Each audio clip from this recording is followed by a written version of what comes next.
13 ఏళ్ళు నిరీక్షించిన తర్వాత అవతార్ 2 వస్తే ఇప్పుడు మరో 3 ఏళ్ళకే జేమ్స్ కెమెరన్ మనల్ని పాండవరంలోని మరో కొత్త లోకాన్ని తీసుకెళ్లారు. అదే అవతార్ ఫైర్ అండ్ యాష్.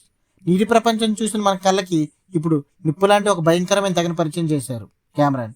మరి ఈ సినిమా ఎలా ఉంది, కథ ఏంటి, జేక్ సల్లీ ఫ్యామిలీ ఈసారి ఎలాంటి కష్టాలు ఎదుర్కొంది, ఈ రివ్యూలో తెలుసుకుందాం. ఇక కథ విషయానికి వస్తే వే ఆఫ్ వాటర్ ఎక్కడైతే ముగిసిందో అక్కడ నుండే ఈ కథ మొదలవుతుంది. జేక్ సల్లీ తన కుటుంబాన్ని కాపాడుకోవడానికి మెట్కాయన్ తెగతో కలిసి ప్రయాణిస్తూ ఉంటాడు.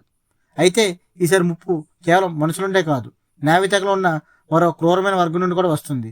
వారే యాష్ పీపుల్. వీరు అగ్ని తెగకు సంబంధించిన వారు. వీరి నాయకురాలు వరాంగ్.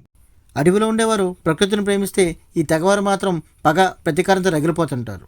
మరి ఈ రెండు నావీ తెగల మధ్య యుద్ధం ఎందుకు జరిగింది, ఈ గొడవలో మనుషులు ఎలా ఎంటర్ అయ్యారు, జేక్ సల్లీ తన కుటుంబాన్ని ఎలా కాపాడుకున్నాడు అనేది స్క్రీన్ మీద చూడాల్సిందే. ఈ సినిమాకు plus points: visual wonder. James Cameron అంటేనే ఒక అద్భుతం. 3D ఎఫెక్ట్స్ మనల్ని పాండవ లోకంలో నిజంగా ఉన్నామా అన్నట్టు అనిపిస్తాయి. ఎమోషన్స్, కేవలం యాక్షనే కాదు, ఈ సినిమాలో ఎమోషన్స్ కూడా చాలా బాగున్నాయి.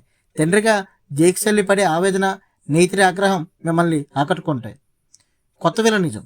ఇప్పటి వరకు నేవీలంటే మంచివారు అనుకున్నాం, కానీ ఈ సినిమాలో నేవీలో కూడా చెడువారు ఉంటారని చూపించడం ఒక గ్రేట్ ట్విస్ట్. ఈ సినిమాకి మైనస్ పాయింట్స్: టైటిల్లో ఉన్న ఫైర్ అండ్ యాష్ సినిమాలో ఎక్కడా కనబడదు. సినిమా నిడివి. మొదటి 2 భాగాల్లో లాగే ఇది కూడా దాదాపు 3 గంటల 15 నిమిషాలు. సెకండ్ హాఫ్లో కొన్ని సీన్లు చాలా నెమ్మదిగా సాగినట్లు అనిపిస్తుంది. Dark tone. గత సినిమాలో ఉన్న కలర్ఫుల్ అడవులు, నీటి ప్రపంచం ఇందులో తక్కువ.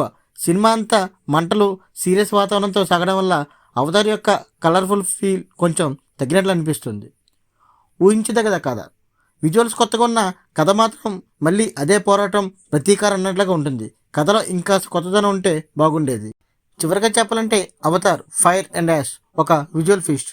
కొన్ని లోపాలు ఉన్నప్పటికీ జేమ్స్ కెమెరన్ సృష్టించిన ఈ లోకాన్ని థియేటర్లో, అది ఐమాక్స్ 3Dలో చూస్తేనే ఆ కిక్కే వేరు. మరి మీకు ఈ సినిమా ఎలా అనిపించింది? ఈ అగ్నితెగ నావికులు చూశాక మీకు ఏమనిపించిందో కింద కామెంట్స్లో చెప్పండి. ఈ వీడియో నచ్చితే లైక్ చేయండి, షేర్ చేయండి.